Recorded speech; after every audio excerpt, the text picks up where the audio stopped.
Hey, everybody, Jim Cummings here. And if Tigger were here, he'd say, thanks, everybody, for bouncing on in here and enjoying the show. But before we go, I want you to do me a small favor. Hit like, subscribe, and give us a thumbs up if you're enjoying the show. Now, speaking of enjoying the show, enjoy the show. Welcome back, everybody, to another episode of Toon'd In with Jim Cummings. I am producer Chris, joined as always by the legend himself, Mr. Jim Cummings. How are you doing today? We're back to live action. We are live and kicking. Got a good one for you today. Hold that dial. Don't change. Do whatever you do nowadays with don't touch. You get the idea. That's right. Watch. We have a very special guest for you today, none other than Efren Ramirez, who you know as Pedro Sánchez from Napoleon Dynamite. How are you doing today, sir? Good morning. And many or other good afternoon, things. wherever you're at on the planet. Thank you for joining us today. I fell into that same hole. Yeah. Thanks for being here. No, my pleasure. You know. All right. Thanks a lot. Yeah. I don't do many podcasts, you know. So, Yeah. So and that's by choice. I tend to be very shy on speaking about. I don't know, speaking about the magic.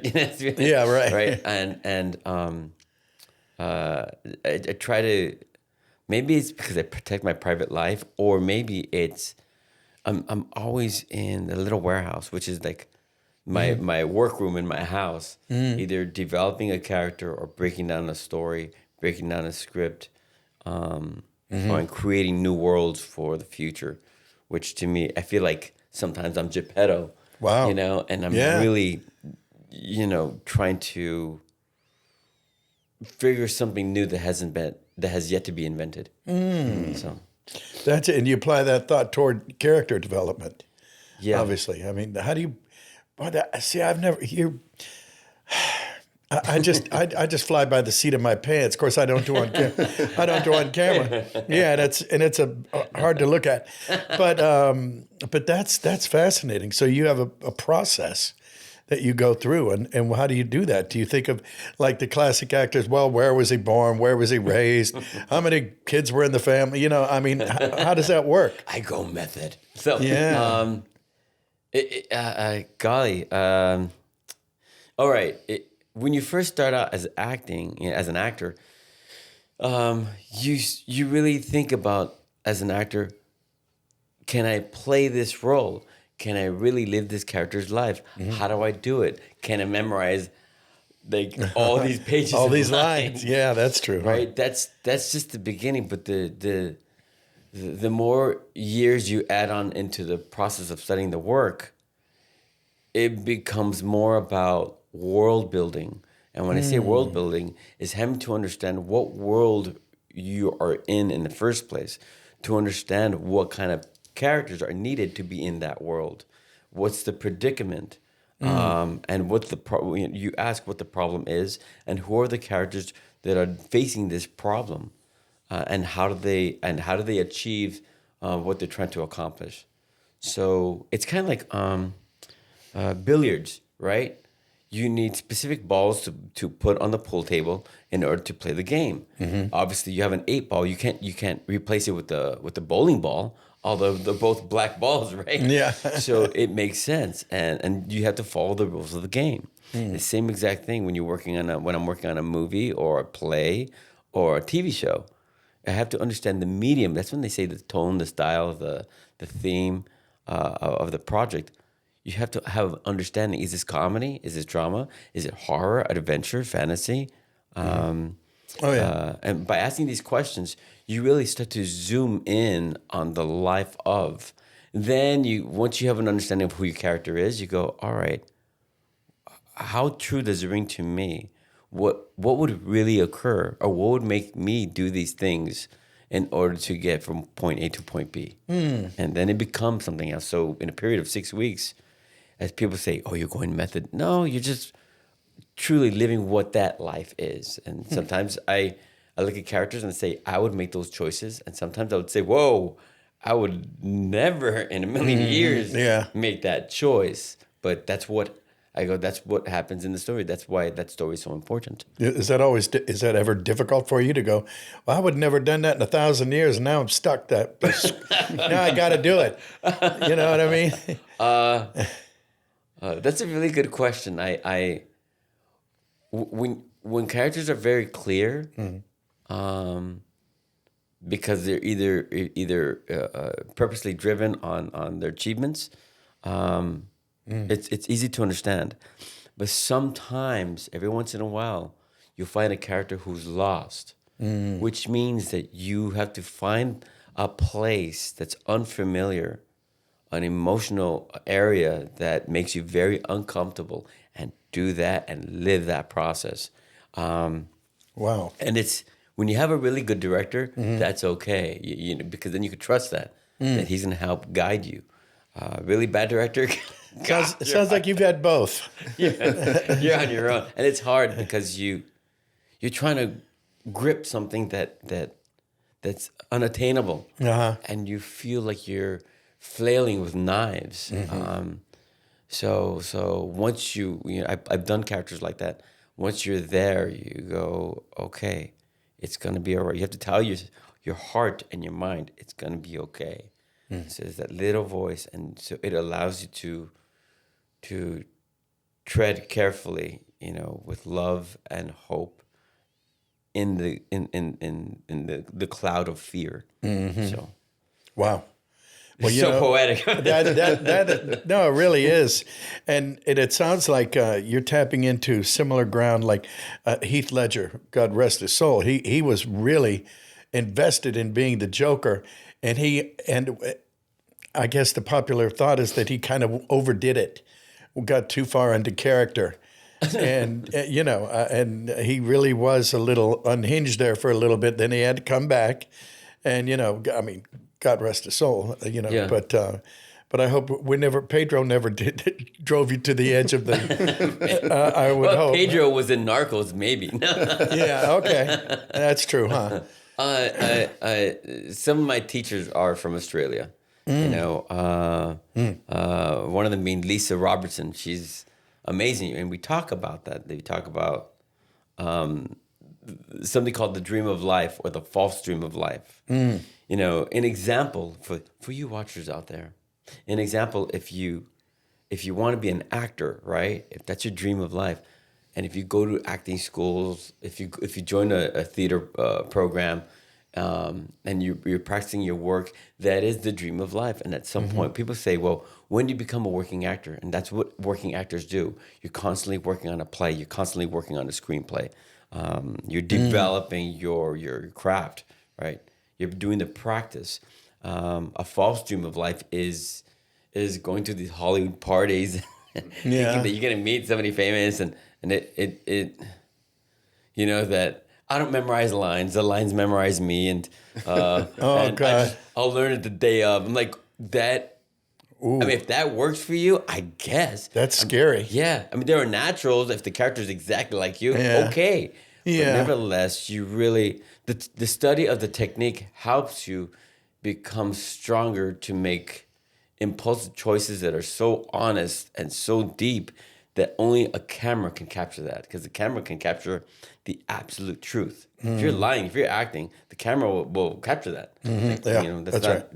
That's not what we do. That's Our right. job is to live honestly in the moment, as deep and as truthful as possible. Wow, yeah. Well, that's well said, but not easily done. Correct. You know, Correct. that's. I mean, I think that's what separates the well, you know, the Brandos from the Cummingses. I guess. You know? No, I think you're great. Like, No, well, you know, the first I'll do thing okay. Gloria Gifford taught me, the first thing you need is love. You have to ask, where's the love, right? And the day one since I met you. Yeah. You guys are love. You guys are funny. You guys are hope, and We'll that's, take it. That's a good, as they say, the future. This generation says it's the vibe, right? It's Oh, the vibe. yeah. And you guys are good vibes. Yeah. So yeah. Bob Marley was right. It's really interesting for me hearing you talk and like doing research on you, you know, because I guess I kind of fell victim to like judging a book by its cover. And like, you know, I hadn't seen Napoleon Dynamite in years and years. Obviously, you know, it's a favorite. But it's easy to remember like Pedro as like a one-dimensional character, which of course he isn't. But you know what I'm kind of getting at there? Yeah. And then listening to you in interviews and how you view the craft and how studied you are, I was just like, really excited. You know, I went to theater school myself and, you know, studied to be an actor. And it's really cool to me. I always give like the analogy, like what you were alluding to earlier, you know, especially in this city, in LA. You know, I feel like there's a big subset of people who want to be actors to be famous rather than like the craft and learning to hone the skills. It's like, I want to be an actor because I want to be, like you said, you know, at these Hollywood parties and, you know, rubbing elbows with whoever. And it's always refreshing to me whenever we have somebody on the show who's like actually like a dedicated like craft actor. Denzel Washington talks about that a lot. You know, how people, there's a lack of the practice. And I mean, the absolute truth is there's always going to be a lack of practice. In the end, it's those who really spend time doing the homework, and sometimes it's you're doing it alone. It's lonely. It's miserable because you're digging into people's problems. You're like, why am I attaching these problems onto me? So, you go, okay. Yeah, you have to carry a lot of luggage. Yeah, these aren't my suitcases. So, but that's part of the deal, and you too. In the end, even in comedy, an example, doing Napoleon Dynamite, Pedro had this fear of, what if I didn't win the campaign? What if I don't know what I'm doing? Is Napoleon a true friend? Because I don't know if you have noticed or not, but there's moments when Napoleon is lying to me, or lying to Pedro. This is my girlfriend from Omaha or Ohio. Like, really? Is that real? Do you really have Do you really have skills? Really? But friends kind of support each other and go, all right, let's explore what we know about ourselves, and how do we help each other out? Yeah. And the great thing about Napoleon is that you have this guy who's always complaining, who is trying to figure life out, who fights with his brother, doesn't get along with his uncle, hates his the llama. But through all of that, goes beyond himself and does something for his friend, and becomes so altruistic of him that not only do I get affected by it, and win and become president, but something great happens to everyone. I mean, look, Kip ends up getting La Fonda, Grandma gets the llama, Napoleon gets the girl, Uncle Rico gets that girl on the bike. Something great happens to every single character, which is a wonderful thing of the story, because that would really fall if people do good things for other people. You do that, then I think we're going to be okay. Yeah. That's the point of the story. I could tell that we are going to be friends. There you go. That's right. That was the song that put it all together. Yeah. That's good stuff, man. I heard you say on another interview that which never really occurred to me before, but like each character is trying to find themselves. Like they're trying to find their way and place in this world. And I thought that was a really interesting, and immediately, such memorable characters start going in my head one by one. And I was like, oh my God, that's so true about every single one of them. Like it's just, I don't know. I'm just fanboying. No, but that's true. Some directions, some directions go straight up, right? Through the darkness.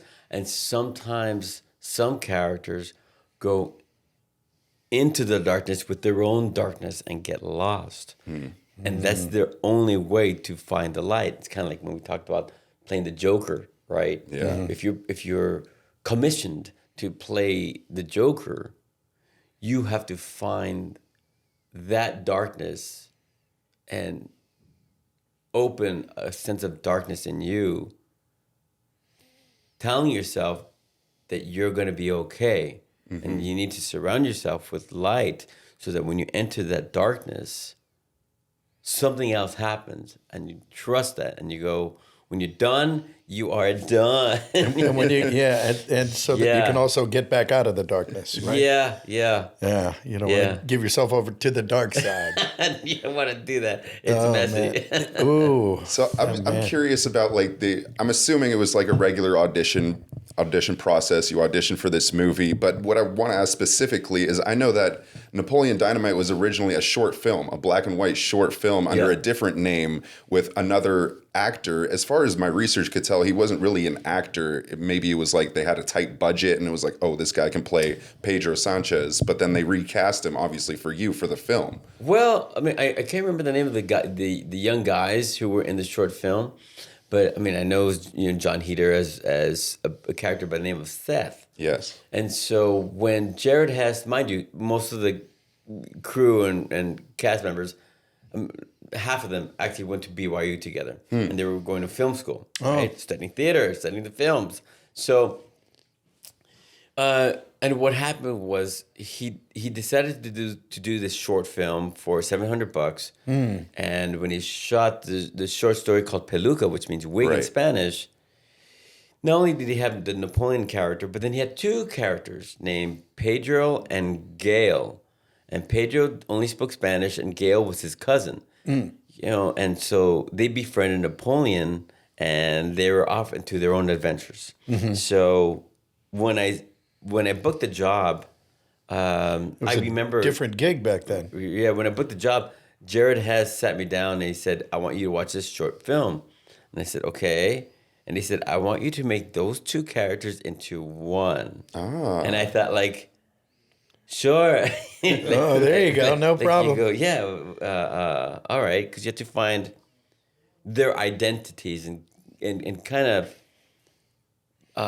put that in the pot that you're creating of character development. That's a hell of a recipe, huh? Yeah. Then you start to mix, and you try something new and see what works and see what doesn't work. And an example, when I was working with the ultimate Jonathan Grice or Dietrich Bader, who are wonderful character actors, seeing them in their character outfits and then watching John Heder, who's so creative in living as Napoleon, I'm looking at it like this is gonna be such a weird movie. Yeah. How did I say yes to this? All right, I hope I know what I'm doing. It is to such extremity, and I thought, well, here goes nothing. Yeah. Well, I got to ask. I think I know the answer, but when you're aside from the fact you're going, okay, well, this isn't the typical, made for TV movie or whatever. This is something different. What was your first reaction? Oh shit! Or this is going to be it? My reaction was, I hope I can convince people that I look like I know what I'm doing. Okay. Right. Well, congratulations. You thank you. Succeeded. Yeah, I at the time I was working on a TV show called Even Stevens, and I was working on a play called Tracers. Tracers that took place in Vietnam. It was written by 4 actors actually. Oh yeah. And it's funny, and the character I was playing was he had a drug addiction, heroin, and I thought, well, I'm not gonna do that. So, but I took the Christian Bale approach, which was Red Bull, crackers, apples, and cigarettes. I'm not a smoker, so you can imagine. So, and it took you to another place. I spent time interviewing some soldiers, and they told me about some wonderful experiences and some not so wonderful experiences. So you take that into consideration, and then you as an actor, you're just constantly exploring different worlds. So when I entered the world of Napoleon Dynamite, living in a rural town where nothing seems to happen, where somebody's waiting for something to happen,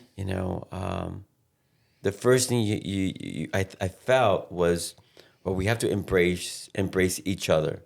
We have to accept our differences and our similarities, and as Pedro explores that world, he recognizes a similarity, feeling ostracized with, along with Napoleon Dynamite. Sure. Napoleon's a little different, and because of that friendship, they end up getting Deb as a friend, and Deb becomes a really good friend, and there's a friendship between them 3. Oh, and yeah. something great happens to them, and And I started with that, and I thought, like, if I continue on with hope, then maybe something great will come out of this. And it reminded me as an actor, like, this is a student film, and the director's about 22, 23 years old, and he's creating this project with his friends, hoping that something great will come out of that. And I thought, whoa, that is the through line of not only this film, but of our purpose as artists. Period. Yeah, that's right.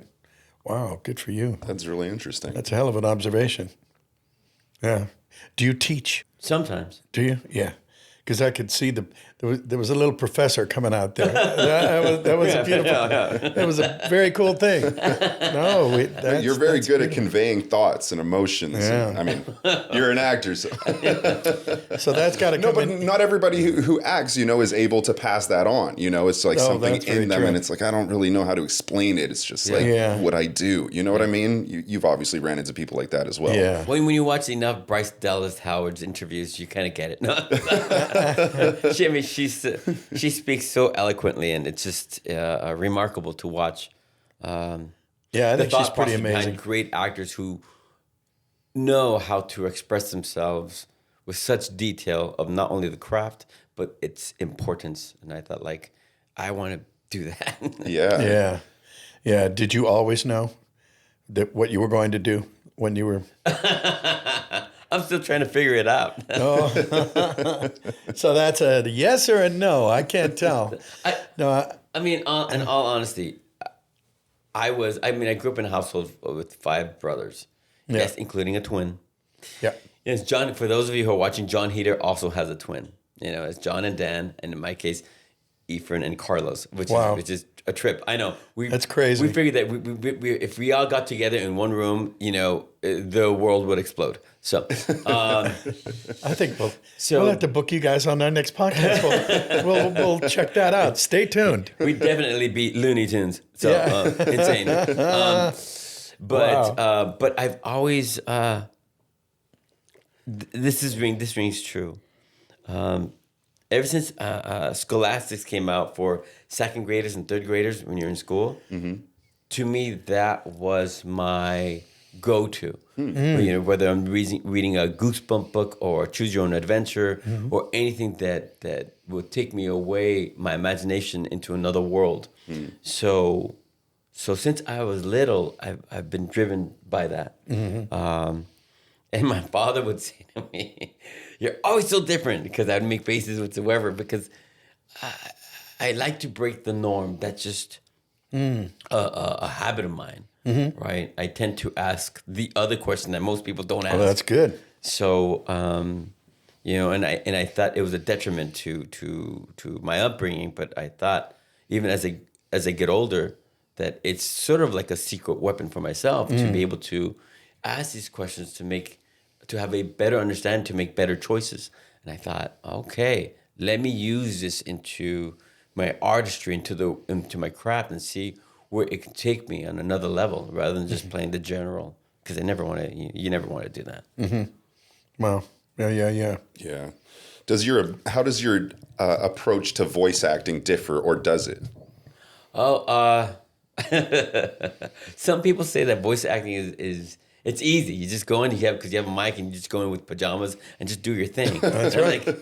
I mean, kind of sounds true, but not really. I'm always in my pajamas. I'm in my pajamas now. Yeah, that's right. But voice over acting, if I have such an extreme measure for film acting or stage work, voiceover is that times 10.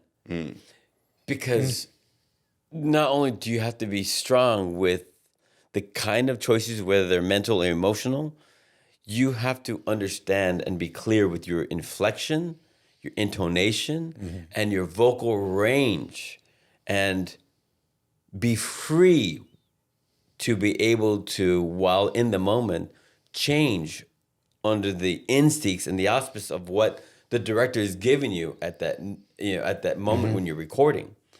So it requires such focus that once you have the understanding and once you've done that work and that process, when you're recording, it becomes so much fun because then you're living freely through that voice, whatever you create. You know, in film acting, I'm a little higher like this, and then I start talking like Pedro Sánchez or something, you know, and you really play that. But even when I did Pixar's Lightyear, I told the studios, I go, Leon Crick, I believe, I told him, Airman Diaz, who's a science engineer who really builds the rocket, creates the cat, finds the crystals on that new planet. He is so smart and intrinsic. But the fact that he's working with Captain Lightyear, who's his ultimate hero, is the reason why he speaks the way he does. Captain Lightyear, and here's the XL1. Golly. Oh my gosh! Like he's so excited, like he's working with the captain. Like, oh my gosh! Yeah. So you really find the voice. Yeah, correct. Yeah. It something happens. You just trust that creative path, and it'll lead you into some direction. Yes. You know, so. Wow. Yeah. So what do you prefer, on camera or off? Like as if I didn't know. Whoever hires me. Okay. So, that's a really good answer because it's true. Yeah. It's you know, I love storytelling. I love acting. Mm-hmm. You know, people. A lot of actors talk about Shakespeare, how he is like the center, the creme de la creme of storytelling, and he sort of is because he really finds the theme of what he wants to tell, and you know, you see a difference between Romeo and Juliet and Hamlet per se. So as an actor, you still have to sort of enter the mind of the director, how he sees it, and then the mind of the writer, and find the writer's intention and run with that, and then as an actor, live in that, so that once you are in that world, immersed in it, then you can make more discoveries, because even a writer is writing it from an objective point of view. The actor is the one who's living in it. Yeah. So with voiceovers, you're really discovering new sounds as you're either in the rehearsal process or when you're working on the set in the recording booth. And to me, that's the fun, because now like this microphone, there's ways on how you could stand in a specific position that will alter your inflections and allow you to play, and then your vocal range, when you're really high or really low, right? Yeah. It really shapes and shifts the characters you play. So for me, if it's a challenge like that, I'll take it. Yeah. Yeah. Yeah, there's a story about Mike Myers, and when he did the movie Shrek, he did Shrek's lines first thing right out of the gate. And on the last day when he was recording the last 2 or 3 pages, he had heard a playback, and he said, No, can't do it. Got to do it all over. And he scrapped the whole thing. What? And went back and re-recorded Shrek's lines all over again, because something popped in his head on the last day. Yeah. And he said, nope, it's not ringing true. Nope. It's kind of like what you were saying, you know, are you the character? Are you playing a character? Are you the character talking? Yeah. Are you playing the character in a death scene, or are you dying? Yeah. You know? Right. Wow. And so it reflects basically on love of what you were just saying. You know, you go back to that, and boom, then it's real. I had done a Nickelodeon cartoon, and I played this struggling kid. He was heavy set, and he just tried to get fit, you know. And I mean, the point of that episode was your heart and your ambition and your courage to fight, to overcome, you know, your struggles. So, and he had a hard time because he wanted to become a cross-country runner. So, so I thought, like, how do I play that? How do you do that? Wow. Especially on a microphone. So, and what I did was I put 4 marshmallows, giant marshmallows, in my mouth, right, and my cheeks, right, and so it made me talk like this. And then I ran around my house, And then I was like, hey man, so I'm just trying to join the cross country team like with you guys, and it's like, and I got the job. You sound a little out of wind, so like you're kind of trying to breathe through it. Yeah, and That's funny. It worked, and I thought like, wait, maybe that's the idea, and you forget that voiceovers again. It's still the creative process. You know, once you understanding that the work must start from scratch, whether you're on camera or you're not, right? You allow it and trust the technique and trust the development of really setting up this fabric so that it can become something and you become open to whatever comes your way in that world and in that story for that specific character in mind that they've created. Yeah. Boy, you know, that's funny. You're talking about creating things. You know what just popped into my head? I'm going to get this out of my system. I developed a trick years ago called the slow motion voice, and it sounds like someone is very large. And what you do is you take your tongue and stick it on the top of right behind your top teeth, and don't move it. Hold it right there. And it's got that weird. Something you just said triggered that, and I hadn't thought of that in years because I haven't had to do it in years. But I there was this thing, and it occurred to me, and it was, I can't remember the name of the show, but I had to turn in. I was a man turning into a werewolf. Wow. And so I was a guy, and I was talking, and I just had to, you know, the next thing I know, you know, and but you stick your. I'm getting goosebumps. So great. So anyway, yeah, don't try it at home. Just kidding. Go ahead, try it at home, but don't do it while you're playing a harmonica. No. How was that for a segue? A very sad little segue there. But that stuff is fascinating. You obviously, you know, you give it a very intellectual approach. You know, you think it through, and I think that powerful thought process combined with the instincts, acting instincts. You know, I jokingly say instincts are the best stinks. You know, and that's a pretty potent combo you got there. Well, it makes me think about, like, I don't know, just the way you describe things. It makes me think about like any actor who describes, you know, their craft in great detail, and you can tell that they've put in the work and the research and the learning and blah, blah, blah.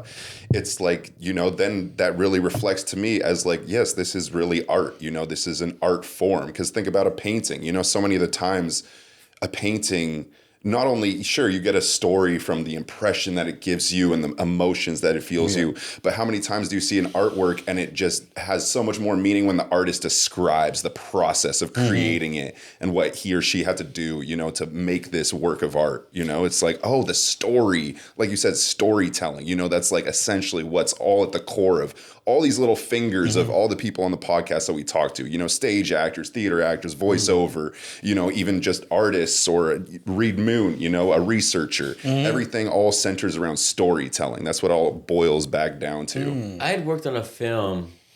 Can't you remember the name of the movie anymore? It was with the late James Coburn, right? You know, in Flynn, right? He was the coolest.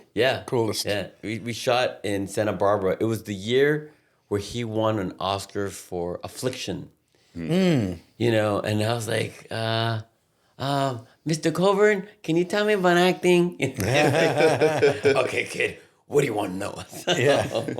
Oh, like, man. Well, considering the fact that you're nominated for an Oscar, what does that really mean? Yeah. And are you going to win? And all of that. Yeah. And I remember him telling me, he says, go to museums and go find these great artists and watch their work in display. I go, And he said, and then forget about all that and what people say about it. You got to look for the genius and find out why they call it and consider it to be a genius, right? And I thought, oh, so why do they call this artist a genius? And what makes this piece of work so great? You know, where's the genius in it? So whether you're watching Picasso or watching Dali, right? Their explanation on their study of the style and genre of what they're developing, creating, becomes so much more that when you watch a Dali painting, you're like, how did this come about? How did he understand paints and what they do with each other? How did he get President Lincoln out of that picture there that has the naked woman or whatever, all of that? The insanity that, what's going through his mind. So I thought, okay, all right. So with Dali, I think there was a lot going through his mind. It was a little scary in there. A little too much. A little too much. There was some LSD in there, perhaps. Who knows? Ay. So, now we're entering like the Beatles world. Yeah. Well, speaking of the Beatles, why don't we transition over to like your musical background? Yes. Because I saw you over the weekend.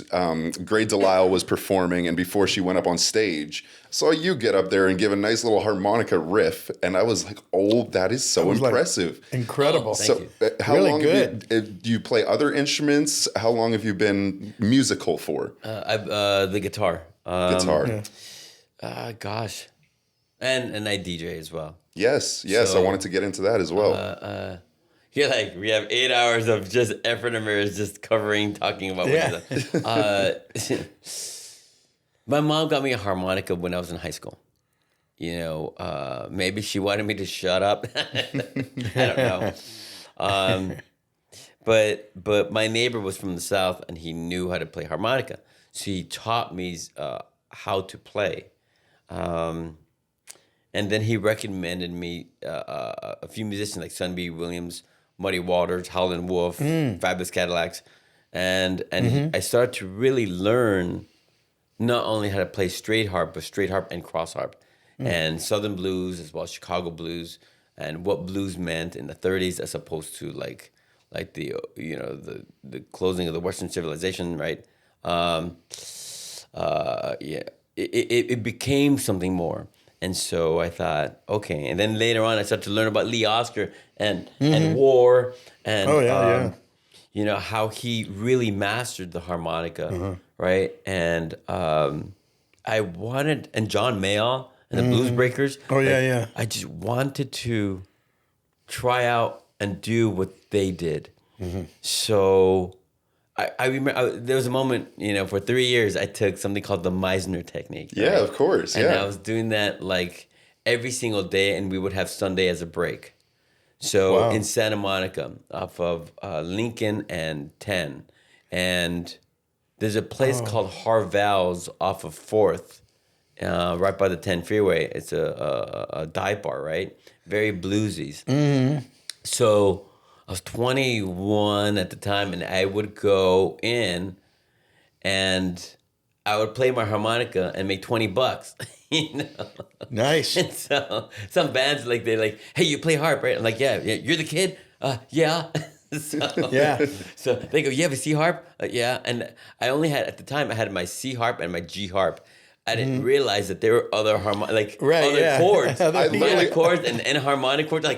Oh, that blew my mind. I literally just learned that yesterday. I learned that yesterday. And I was like, oh, okay. So I would play with the bands, and they're like, do you have a D harp? I go, that exists? Oh, you idiot! Get off the stage. I'll be right back.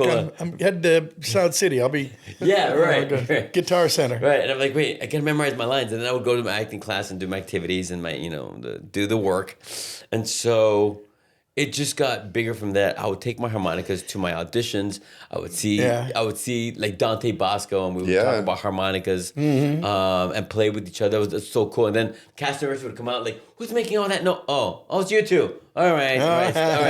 We love you, but now shut up. Because we were showing each other tricks with the harmonica. Wow. And then as I would travel, I would meet people who would play blues and learn more. So from major chords, I started to pay attention to diatonic chords and harmonic minors, minor chords, and it gave a totally different sound. And there are different styles of harmonics, not only Lee Oscar, there's like the Special 20, the Marine Band, the blues. The one I have right now is called the Blue Midnight. Blue Midnight. So every harmonica played well presents a kind of sound that will complement the band and the song itself, so that it's not annoying, but really is music to your ears. Yeah. Yeah. Well, I mean, look at all the beautiful times that Stevie Wonder has used the harmonica. I mean, Chromatic harp, that guy. Jeez. Gee, I know, he's amazing. Yeah. You know, you can see him getting up there and he's working that thing. And do you have one of those? I somebody gave me a chromatic harp. Yeah. And have I made the attempt? Yes, several times. Yes. and failed and failed and failed. Many times over. What is that for us that don't know? Okay, a chromatic harp is a harmonica where it's a bigger size harmonica where it has a push button. And when you push the button, it really alters the keys itself. And it can go from a major to a minor right away. And you need to be able to have a better understanding in order to play that. You got to have that music in your head in order to get it out. And it gives a very a jazzy feeling. Yeah. Yeah. So unlike when you're working on a harmonica per se, you can alter the sound and give it either the feeling of straight harp or cross harp. Now, when you're playing straight harp, that means you're not bending the notes. When I say by bending the notes, you're pulling your tongue back and pushing it forward. And that really alters the note itself, because there are little bars in between. And when you're breathing, when you're drawing in air, when you're breathing in air, what you're doing is you're bending the notes like this. And when you pull your tongue back, it does this even further, which alters the sound. You'll hear. I'll play in a second, but you'll hear it. Cross harp, you're really jumping from sound to sound, and it allows you to wail, which also, with your hand tricks, it becomes something else, and for all those of you who want to learn how to play, you all have to start off with the very first song, which is "Oh Susanna." Okay. The races, right? You get that. I mean, that's just the rule of thumb. That's it, huh? Then you jump into Amazing Grace, where you're playing guitar, you got violin, me. piano, right, or harmonica, right? That's just the rule. Yeah. Oh, Susanna, I feel like I've seen cowboy movies with that. Wah, wah, wah, wah, wah, wah, wah, wah, wah, wah. Right? Right, exactly. Yeah. Oh, wow. Oh, that's fun to know. So there's your assignment. Yeah. Do you think we could hear a little something? I was. Nah. Is there? Did you by any chance bring any harmonicas today? Oh, wow. I'm so glad that you asked. Oh, why? What the? Okay, I will play. Oh, please. Okay, this is a C. This is a first. All right. This Somebody is, brings okay, one of their so acts. this is a major diatonic by Lee Oscar, right? And Lee Oscar, I think when I started to purchase these, they had a wooden comb, and a wooden comb was great because let me teach you this. So you got metal, then you got the reeds in between, right? And then you have the metal comb. I mean the plastic comb here. This comb used to be out of wood. And when the wood would get wet, it would create a different sound as well.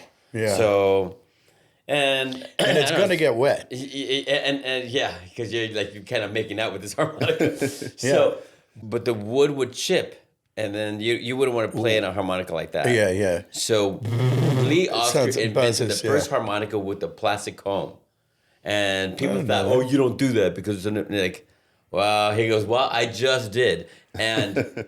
And when he played it, when I play it, instantaneously you could hear a difference. Now, the general is, right, to blow and to draw, which is called to suck air, right? You're doing...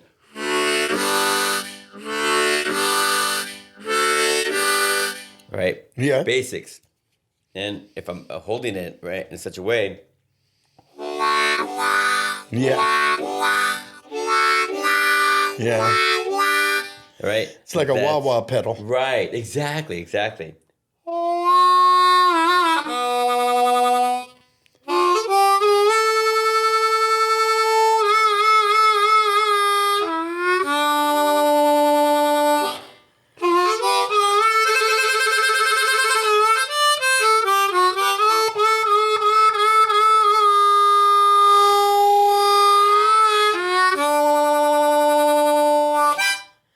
Baby. Hell cool. yes. That's all right. Hey, you got a concert in your pocket. That ain't bad. No, somebody joked on that right now. Yeah. So, but I also brought something called the Melody Maker. Yes. Melody Maker is something that Lee Oster started to do after major and minor chords. He said, well, what if I alter the size of the reeds, and what would it do? Because some are harmonicas really complement classic rock, some on Southern blues, some when you're playing that's right. straight harp, some on give you like an Eastern European feel. In this case, it's called the Melody Maker C. Can you hear it already? And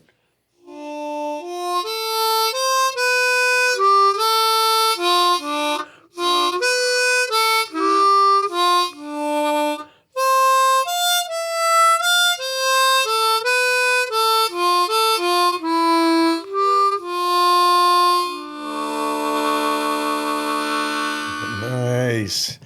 That's beautiful. Beautiful. Totally That's a different real. feel, right? Really, it's a beautiful.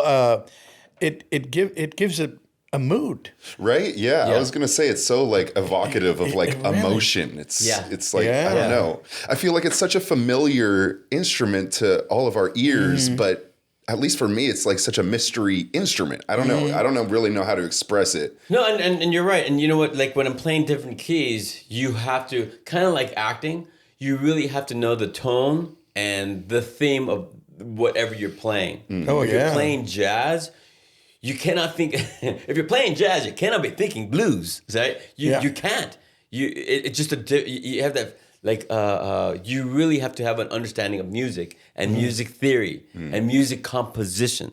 When you do that, not only do you serve the band you're playing with, but you go into this flow. I gotta tell True you to guys, the music, that's for sure, I yeah. did a Comic-Con with Tom Kenny Yeah. Oh yeah. in Mississippi, and I can't remember where, but we went to a place called. He goes, Efren, do you want to come down with me? You know, we're gonna go check out this blues place, and I'm like, okay, it's called. Yeah. He always finds those Yeah. little places. Oh yeah. Those little bars. And it was called the Blues Cafe, right? And it's owned by John Duck Holmes, which is like who's the originator of blues. And I never thought I'd be meeting the guy, and I'm like, okay. And this guy, every year they have a blues festival. Oh wait, Donald. What was his name? Not Donald. John Duck Holmes. Oh, okay. Right? I think that's his first name. Okay. So, and I brought my harmonicas, and he was there with a few of his friends, and he was like, "So I heard you play, boy." And I was like, yes, sir, yes I do." So he goes, "All right, you know, let's hear this boy play." I play my harmonica. He goes, "All right," and Tom goes, "I'll bring a guitar." So the guy grabs his guitar. And he's, "I'm gonna play a little lick, and you know, let's just jump along, boy." And I was like, "Okay, sir." He started to play the guitar, some Southern blues, and it felt like some kind of possession. I went into a trance, a blues trance with him, and I played my harmonica, and it was just something else. Something else happened, and that I had never felt in my 30 years of playing. And I just followed along to his singing, to his playing, and his heartfelt expressions, you know. And then when we were done, Tom was like, "Boy, that was something else." You know, like, Yeah. like Tom. Yeah, dude. no kidding. You know, and there's a bar right next to us called The Price is Right, owned by the guy who his name was Price. So funny enough. oh, there you go. And we all spent time with each other and just learned and enjoyed our each other's company. And it was, to this day, I never thought I could match that until until this last Comic-Con. Yeah. Where after our performance at the Nostalgia Comic-Con in Texas, Yeah.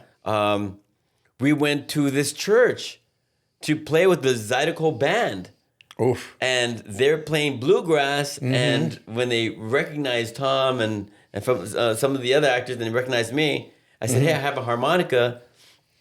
Oh, And that's they great. invited me to join. First, they said, well, you need an audition. So I played for the crowd. Whoa, They accepted God, me. you need an audition, yeah. No pressure, Yeah, right? no problem. I'll get that done for you. Yeah, so I played with the crowd. They loved it. And then I played with the band. And there I am playing my harmonica to bluegrass. And it was another experience. And Sure. And these things happen just by the desire that Tom Kenny has of exploring the life, and inviting me, just to hang out with him and him and his band, and inviting me to play with his band, Tom Kenny and the High Seas. So Yeah. it's like, what a fortunate of mine to be able to experience that. So, and to keep that, dear in my heart as a surprising, embracing memory. That's those little places. I mean, you find them throughout the South, and they're all over New Orleans and Dallas and Houston, and they're just little gold mines. People don't, I think, in different areas of the country, live music is just fading away. It's not, you have to find, like where we are. There's the Canyon Club, and there's occasionally this one joint has a guitar player and maybe a keyboard player, but nowadays it's just whereas like I say in the South, like in Dallas and New Orleans, my gosh, the music seeps up from the cracks in the sidewalk. Just depends on where you are as to what kind of community supports local music, live music. Correct. There's you speak of this, and I had done a movie in New Orleans, and There you go. there's a place called Maple Leaf, and they have a brass band that plays there every Tuesday called Rebirth. Rebirth brass band. And they're just like just infinitely amazing. Oh Which I've reminds heard me them a of million times. Yeah. in LA. I don't know if it exists anymore, but there used to be a club called The Mint. It was on Pico.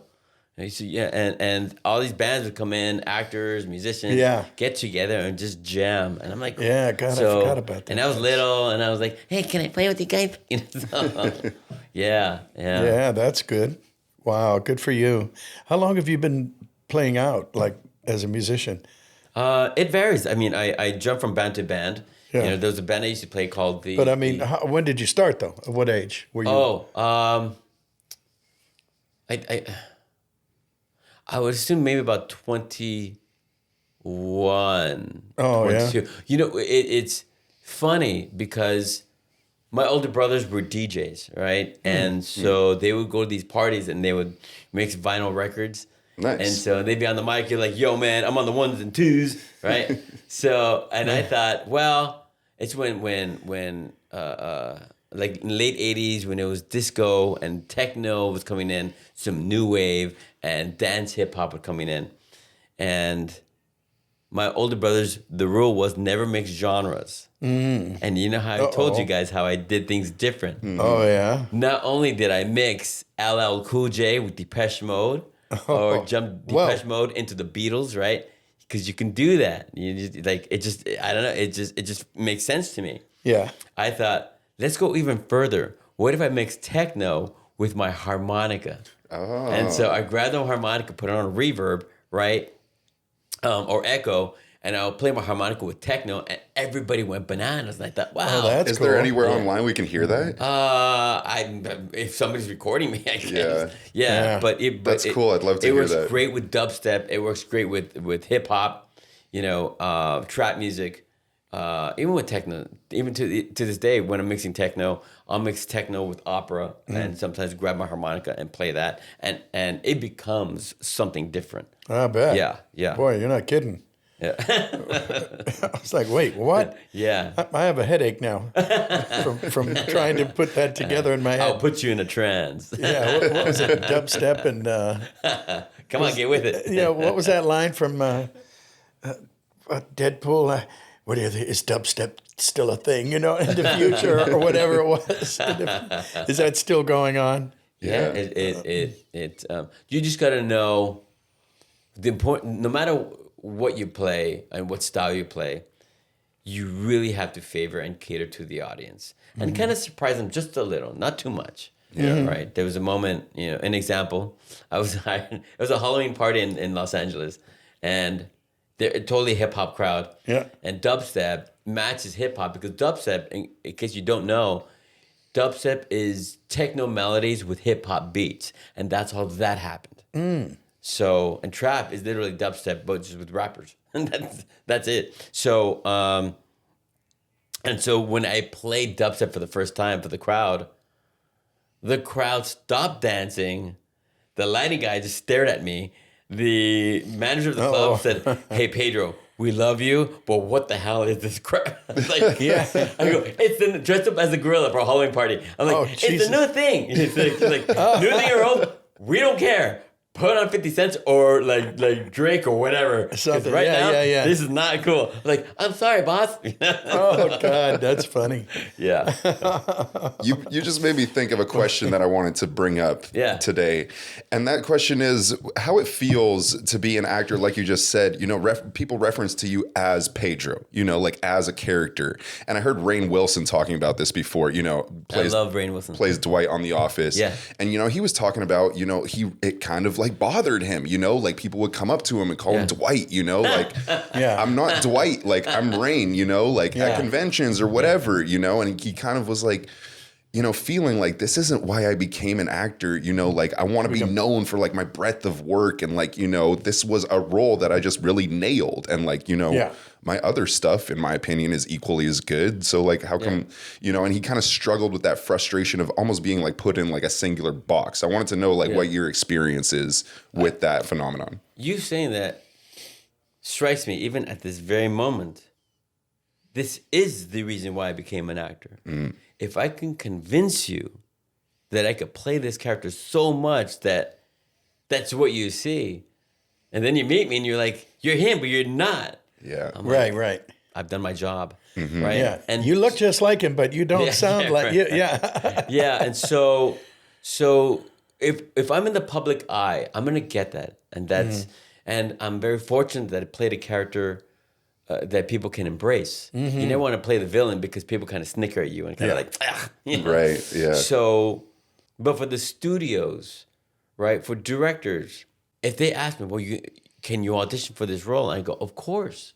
I'm an actor. That's what I do. The audition is us not only testing out each other's creativity, but a better understanding of what this character is, who he is, what he's like in this imaginary world. Right? So, where does he fit in? Right. So by doing so, whether I'm doing, even when I did Employee of the Month, that character was different because I thought, he was much more of a slacker who got high, and I thought, why don't we do something different? The comedy is him trying to give away his identity to Dax Shepard, so that like he looks up to him like a godlike person, and once they stop being friends, he finds his own identity, and that's where Jorge becomes who he is. And then when Dax Shepard apologizes, he reverts back to being the yes, boss. And that's where the comedy lies. It's like that girl who's with a jerk boyfriend who says, yeah, he's mean, but there are days where he's great. You're like, because they only see the good and not see the bad. And you're like, dude, the whole thing is bad. So So and that's where the comedy lies sometimes. Yeah. You see that in a lot of John Patrick Shanley's plays. The comedy of errors in Shakespeare. Yeah. Right? We embrace our faults in the search of a higher self. There I am being philosophy, right? Doing philosophy again. So when I did Crank, for instance, and I was playing a character who admires Jason Statham, people recognized me in that when I did a Comic-Con in England. They knew me of Napoleon Dynamite, but they were all big fans of Jason Statham and Crank and Crank 2. Or Mexico, when I did that movie with Will Ferrell, House of My Father, Casa de Mi Padre. You know, everywhere I go, it's gonna be a different feel. And to me, if I could find the source of the character and find what his greatest challenge is, and his search with what kind of relationship he's looking for, whether he's looking for one or not, right? You find something that will alter his life in a complete way that makes the audience compelled to watch. Yeah. If you do that, then you're doing what the greats have done. You're doing the Yeah. job. So, You're getting it done. So, and for me, when I see little kids and they're like, Pedro, I'm like, hey, like even I did a Dodger game where I was announcing the start of the game, right? Families of all generations, whether the parents, the college kids, the teenagers, the rebels, right? The grandparents, the little kids, they all see me and they're like, oh my gosh, you're Pedro. Little kids, hey, Pedro. Hey, what's up? Of course. Yeah. Of course. Well, I gave the baseball to a little kid. I go, here you go. That's for you. Well, really? Like, yeah, of course. That's great. That's Yeah. great. You know, I think that movie too has a different kind of legs. It's kind of like when I was a little kid, The Wizard of Oz was on every year for some reason. You know, we'd always watch it. Yeah. And I think that It's timeless. It's timeless. Yeah. Yeah. It's timeless. You know? It could take place today. Like, Yeah. It doesn't really, Yeah. you would still think, I mean, at least, in your stereotype of like a small town, you wouldn't even be thinking about like the fact that they don't have smartphones or anything. I wouldn't be. Yeah, that's true. It's like almost this kind of like That's true. fantastical time idealization, not idealization, but romanticism, I don't know, of like a rural town, We had Yeah. gone back last year for the 20th anniversary of Napoleon Dynamite, and John Heder and I made the decision to go to Preston, Idaho, and it was still exactly the same. Yep. Except this time, people had cell phones. They had cell. Oh, I mean, yeah. So that was the one thing I was wrong about. We went to it's funny. We went into the high school, and the students were like, "Hey, you guys look like Napoleon and Pedro." And we're like, and John goes, "Yeah, because we are." And they were bananas. They were. Yeah, they Yeah. must have lost their mind. Oh yeah. That was cool to see. Oh, that has to be fun. Yeah. That's got to be very rewarding, and the fact that it's generations long now. Yeah. You know, that's pretty good. And you have the blessing of not aging. You just don't. Yeah, age. yeah. You look the same. Good for It's you. all the water I drink. Oh well, hey, that's good. Well, I have to try some of that water. You say, huh? I've heard of it. I again, there's my life, my private life, but then every character I play, I try to fill that box with everything that character knows in that world. And I get to, and somewhere in the crevice of my mind, I say, and they pay me money for this? Yeah. Because you're constantly creating, whether Yeah, you're doing, cartoons or on stage, and you're doing the next David Mamet play, or you're doing Tennessee Williams, right? You're challenging yourself in a way where you're trying to find love and hope and some kind of explorations of not only yourself but a better understanding of how we are as people. So That's That's pretty awesome. good. That's awesome. You make it sound really cool. I mean, it is. wanna in do some that. ways, Yeah, it is. Yeah, I'm not going to book every part. Yeah. And that doesn't matter. Like I said, look, when Yeah. people go, I can't get an agent, right? Or I can't get a manager. All you need is one. If you submit to like 300, someone's bound to call you. Right? Yeah, that's true. All you need is one. If you book a job, you don't have to book 10 jobs a year. You don't. Do one job a year, but be amazing at it, right? Do a play a year. Do your best at it. That's a good start. Yeah. What when it comes to acting, what would you say is the way to go first? What do you do? Like with me, I was in community theater, in Youngstown, Ohio, for crying out loud. Where? Youngstown, Ohio. I've been there. Yeah, I'm You have sorry. screen Napoleon. No, I'm just Yeah, kidding. Youngstown. No, Yeah, screen Youngstown's Napoleon great. Dynamite there. It's cool. Yeah, it was a lot of fun. I had a great time there, but it's not a breeding ground for talent, or except we had our moments. Eddie O'Neill's pretty good. I actually was in a couple plays with him as a kid. Wow. And he, Modern Family. Yeah. And But yeah, there's a few of us. And Boom Boom Mancini, a boxer. Oh. And me. And that's it. I guess. And now I get to, all these years of getting into trouble and getting kicked out of class, I get to hang out with you. So it worked out. Okay, cool. Right? Well, we're living in modern times now. I mean, this is the future. The future where we have iPhones and the Google phones, and you could record yourself. You know, you could go on YouTube and learn people's experiences, apply them, and create your own stories. Right? Spielberg said that. Kubrick said that. David Fincher says that all the time, where you just develop your own stories and explore how you want to tell it. Scorsese says that a lot. You know, what's your story going to be like, right? Right? Because all the old ways are gone, and that's true. We're into the new era, the new evolution of storytelling, but the work and the craft is still the same. Right, whether you're in Youngstown, right, Youngsville, anywhere you're at, it starts with you picking up a play and reading it, and then reading it again, and reading it again, and reading it from a different point of view, right? What does a play do to you? What does a screenplay do to you? When you're watching a movie, that's the director's medium, the director's vision. You know, it's through a narrative that you have an understanding through the process of that main character, right? Figure what they've done and know the fact that they're no different than you. Somebody who wrote that play that you're reading, somebody wrote that. And that person was influenced by another person before him. So the year 2030 has not happened yet. The 30s and the 40s are coming.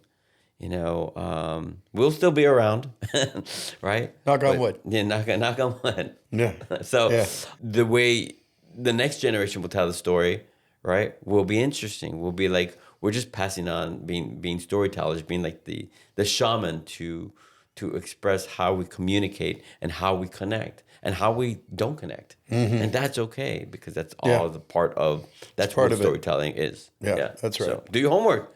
You know, you become really good at whatever you practice. Denzel Washington said that again. You know, he said that, and you're like, and he's right.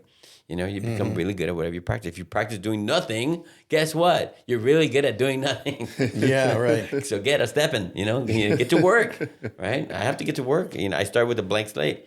You know, Robert Pattinson says, I have no idea what I'm doing. You know, I'm like, yeah, that's a good way to start, right? Because I don't know. If the minute you go, I know what I'm doing, I'm an expert, forget it. It's over. Yeah. Yeah, you got to keep learning. Yeah. And you have to stay hungry, like Arnold Schwarzenegger said. Yeah. And be curious, I think. Be hungry. Yeah. I think curiosity is our friend, too. Yeah. Don't you? You know, it's just, what would this guy do? What would he think? What would she think? Why in this situation, now what? You know, being curious and keep you in the moment. Yeah. Right? Yeah. I think that's essential. I worked on a film with an actor from Twilight.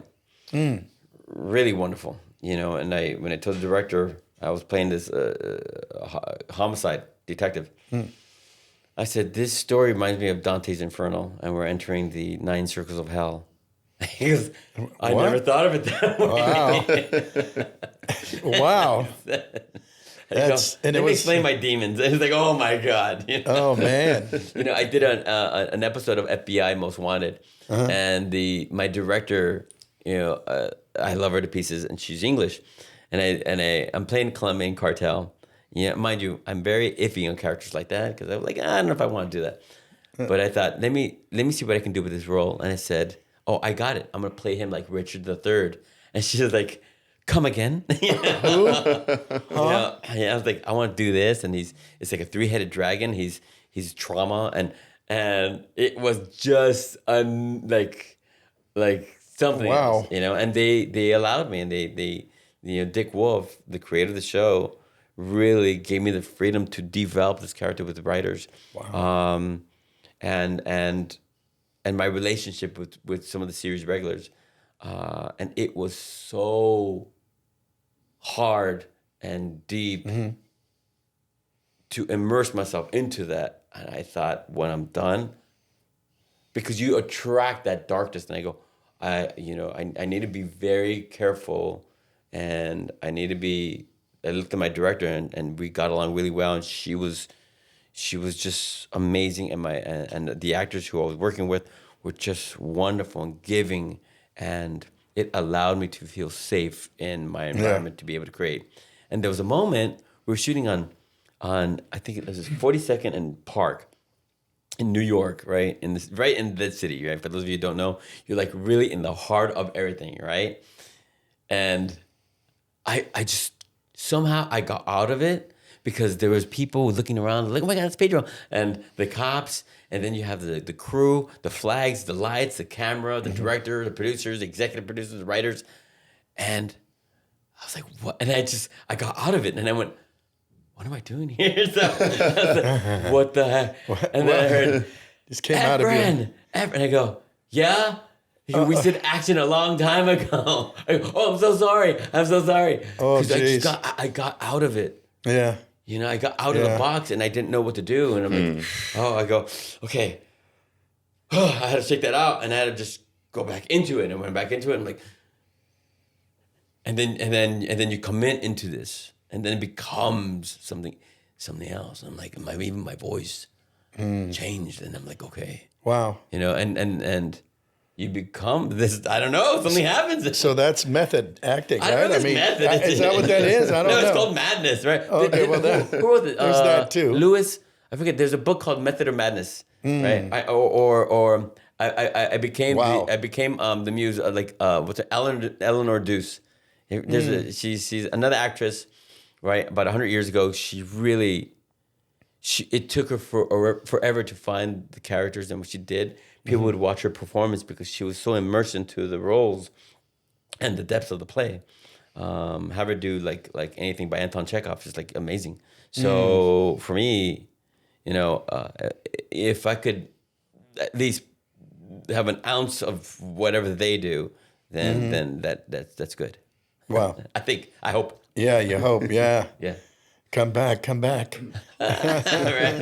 Yeah. There's no place like home. Yeah, that's right. Oh, We have. Oh, sorry. Oh, no, go ahead. Go ahead. I was just gonna. I talk a lot. I'm sorry. No. I was gonna go No. into the voice swap. Oh, yes. But if you have a thought before that, Yeah, I was trying to think of. I'm going to screw it up. I had a quote in mind, but I'm not going to. Oh, well, it was basically a story with Dustin Hoffman and Sir Laurence Olivier. And I guess Marathon Man, that's the movie. It was, Yes, and he showed up and they were on set and, you know, Sir Laurence is there and he's being cool. And Dustin Hoffman shows up and he can barely walk. He looks terrible. He goes, my boy, what is the matter? And he goes, well, I drank 14 cups of coffee last night. I wanted to make sure I did not want to sleep, and I've been pinching myself. I've been poking myself with pins, and every time I get sleepy, and I want to really look bedraggled. I really want to, you know. And it was when he was getting his teeth drilled without Novocaine during that scene in Marathon Man. And he said, because I just wanted to look so bedraggled and have it be believable. And he goes, oh, my dear boy, you really should try acting. Because it'll save your health. Yeah. You know, so. Yeah, I tell everyone, whether it's life or acting or whatever you choose as a profession, go to the very edge, but don't jump. Don't jump over Right. right? Go to the very edge, and you never want to make your fellow actors uncomfortable. You want to make sure that they're okay, and you go and you have a conversation. You know, it's like it's like, you know, when you're little kids and you're playing freeze tag, right? If I gave that warning, hey, if I touch you, you're really gonna freeze to death, okay? Then obviously you're not gonna play that game. Yeah. Well, that's true. Yeah. So That's good advice. yeah. Respect those boundaries, right? Yeah. And don't freeze to death. Just don't do it. Unless you're Mr. Freeze. Yeah, Wait, unless you're- back to but, Arnold Schwarzenegger. Oh, and the name of the book is called The Mystic in the Theater. Oh, Right. And then there's Peter Brook's book, The Empty Space. Nerd. Big nerd. and you co-wrote a book, correct? Co-authored a book. I was like, how do you know? Oh, yeah, I did. wait, was that me? Was that me? Yeah. So, Yes. yeah, I Direct your own life. that's How right. to be I a wrote a star book in called- any field you choose. That's correct. In between working in films and everything else I do, I go to high schools and colleges and elementary schools and junior high, and I talk to students. I think there was a moment when I was in school, in elementary school, and we would have these actors show up and do a performance. And I remember asking this actor, hey, how do you do what you do? He goes, you could do acting too. Really? Yeah. Yeah. The minute, it was having to search for that allowance of the possibilities that Sure. that I can do it too. Yeah. So even in high school, I mean, I did, West Side Story, Oklahoma. You're a Good Man, Charlie Brown, where I played Linus. Oh, yeah? My Oh, that's blanket cool. and me, it's foolish, I know it. I'll try not to outgrow it, but meanwhile, it's my blanket and me. So anyway, That's pretty good. So being able to reach out to students and let them know in every community, all over the world, being able to say, hey, you can do it too. Whatever you want to dream about, whatever you want to be, it's possible. Yeah. Even when I'm DJing and doing a whole tour in Australia. Yeah. Right? They're like, how do you do it, mate? And they're like, oh, well, what do you want to do? Do that. And I'm like, really? Can I DJ? I'm like, yeah, you can. Got to practice, but yeah, you can. Yeah.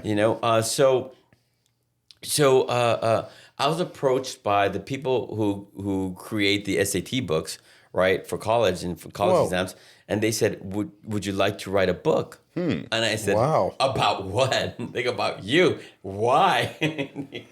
Oh, wow. At least you know the subject matter. Yeah. I was like, oh gosh, they go, because you might have an interesting story to tell.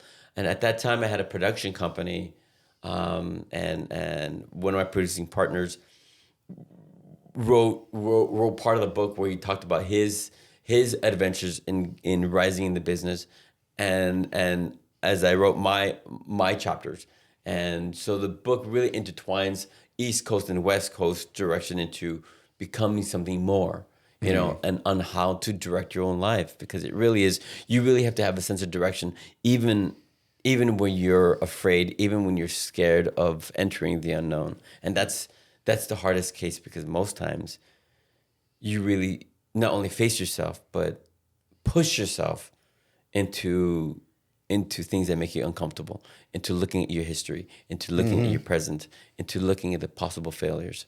So, but that's life, right? Yeah, that's well right. said. As we Well get said. older. Yeah. No kidding. Yeah. That's Yeah. exactly right. All right. Well, I think it's the time of the show we play a little game. Oh, yes. Oh. A little Here we voice swap game. If you're up for it. Say sure. Sure. Like There the we go. microphones, right? Sure. What kind of microphone is this? Sure. Yeah, that's right. Right. Voiceover actors know that. Be. Yes. But it's a beautiful thing. It's a very easily done thing. Yeah. So how it works is Jim will say one of his character lines, Oh like gosh. "Stay sweet as honey," Winnie the Pooh or Tigger or Darkwing or whoever we decide on the fly, and then you'll repeat that line as, say, Airman Diaz or Pedro, and then we'll do one of your lines, vice versa, and we'll go back and forth. Okay. Yeah. Okay. Yeah. How's that Okay. sound? Okay. Okay. So do you want to start off, Jim? Okay, sure. All right, let's do, how about Let's say Darkwing easy. Duck? Okay. Oh my gosh. I am the terror that flaps in the night. Isn't that the villain? Oh wait. That's right. I am the terror that flaps in the night. Is that what I'm doing? Yeah. Yes, just, it is. Just say your character But yeah. beforehand. Oh. Say And that whatever was- character you want. Oh, say my character? Yeah. So like you'll do that same line as like Pedro or as Airman Diaz or as I see. Okay. yes. Okay. Go, say, let me hear it. Let me Do hear you it. want me to feed you again? Yes, please. God, I have to keep. God! That was my bad, Johnny. That was terrible. That's a Thank terrible you. Napoleon. I am the terror that flaps in the night. Oh my god. So silly. Okay. I am the terror that flaps in the night or something. That was killer. That was very good. Okay. Okay, now you got to give me one of your lines and one of your characters, and I'll. Okay.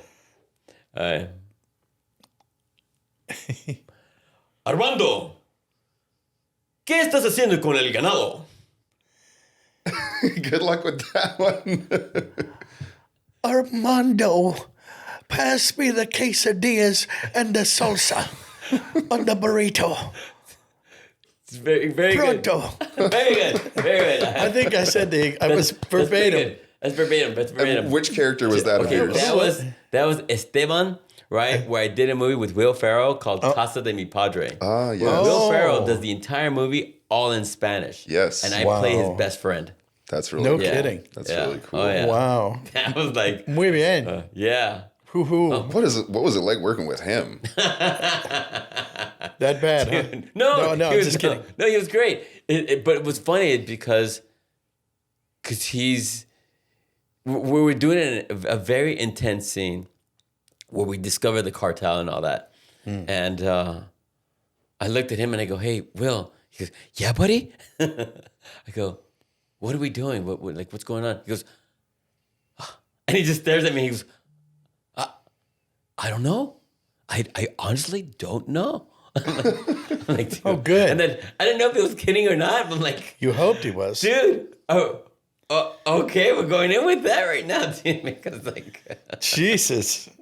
That's flying by the seat of your pants. yeah. Did you get out of that scene alive?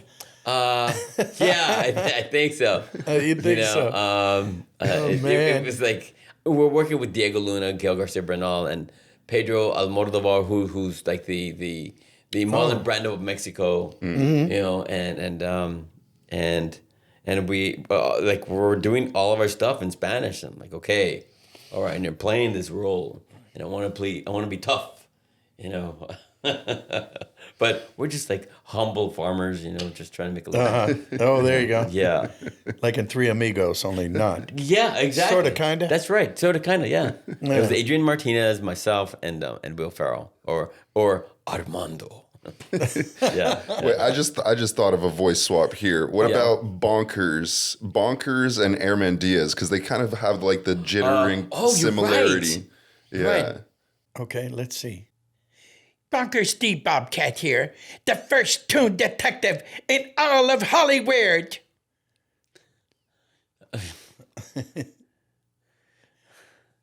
What? Thank you. Okay. Bunkers, Steve Bob here. The true detective and of all of Hollywood. Perfect. Yes. I like too. I love watching actors do this segment because it's so. Yeah. We've talked about this on so many podcasts, but just how crucial body language is to voice acting. Like you get into Yeah. it, like you can see it. You're Oh, really? performing. Yeah. Yeah, like it turns into a performance. So you know, true. even though we're only looking for the voice, you know, it's almost like your body has to morph into that to do the voice, and that's been true like 99% of the true. time across the board. You know, I mean, Oh, yeah. watching like Jeff do his impressions or anybody do their impressions, and it's like you see their face like morph into that impression as well. Like it's really cool. I never thought about that until now. Yeah, and you don't really notice it until somebody points it out, or you see yourself on camera doing that. And you go, "Oh wow, that must be Tigger." Because I noticed it. Because when I do Tigger, I stand like this, and I'm Tigger. Damn it! You know. Oh, sorry. Oh, it just gives me an idea. Ready? You know? Okay. Okay, here we go. Okay, I'm gonna give you the voice. All right. Okay. All right. Chelios. So we're gonna get those guys, the guys who killed my brother.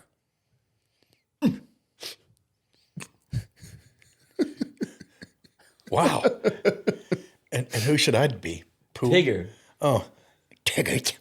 Oh, we're gonna get those guys. The guys that bounced my brother. And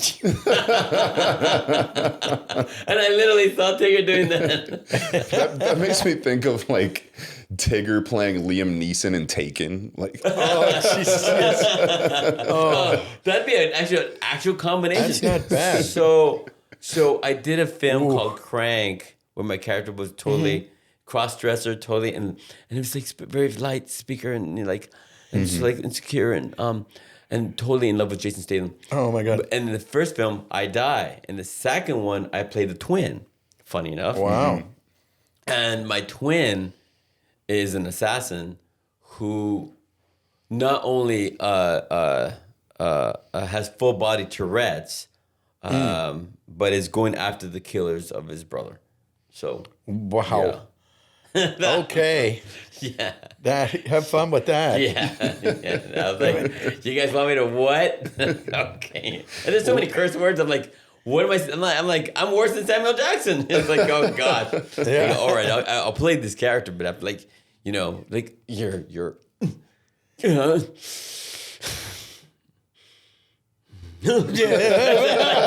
That actually made me. I'm like, it doesn't stop. Like, stop. Yeah. So yeah. Can we do one more? Turn that off? Can you just do one of Pedro's lines from the movie, and then we can hear that as we'll figure it out. Or somebody. Okay. Oh, I know. I have an idea. Okay. Well, I don't have much to say, but if you vote for me, all of your wildest dreams will come true. Can I hear that as Winnie the Pooh? Oh boy. Well, I don't have much to say, but if you vote for me, all of your wildest dreams will come true in the 100-acre wood. Here we go. Winnie, I will always vote for you. Wow. That brings tears to my eyes. Stop making me cry, man. Oh, God. Well, it's Pooh because you get a free trip back to being 5 years old when Pooh comes out. Hey, That was awesome. great. Wow, that was great. fantastic. Yes. I have one more crazy request for you before we go. Yes. Yeah. We are looking for a theme song for this podcast. Do you think there's any way you could like improv something that maybe we could use? Yeah, we don't have a theme song. Yeah, maybe. Yeah. Feel free saying no. Feel free. You know, if something moves you. Oh, that's right. Okay, so You got to blow in the right end now. Okay. the blue is midnight, right? Yeah. This is a blue comb, right? But the plastic is lighter and it's not as dense as the Lee Oscars, right? I've learned so much about So- harmonicas today. So it may Yeah. not sound much different, but depending on the kind of microphone, sometimes in most cases I'm using a bullet microphone. Yeah. Right? And with the sound engineering, it truly gives out a very smoky feeling in the room. Which I didn't know about these things with harmonicas. Yeah, me until you either. start Yeah, to no play, kidding. you go, oh no, that makes Yeah. sense. And Yeah. you go, Yeah. the secrets. I always say like almost everything in life, you know, you can take it from such a broad knowledge and, you know, you can have broad knowledge about all this stuff. Yeah. And then the more, you know, you focus your attention on something, then you realize it reaches this like choke point and then it branches out into all these other details again. You know, it's just like, wow. Like, Beautifully said. yeah. Absolutely. That's absolutely that's the correct Yeah, way yeah. to put it. Yeah. That is. Yeah, I'm gonna steal that from you. Because that's There you that's go. the absolute do. truth. He's Please good, do. huh? Yeah, you should keep him.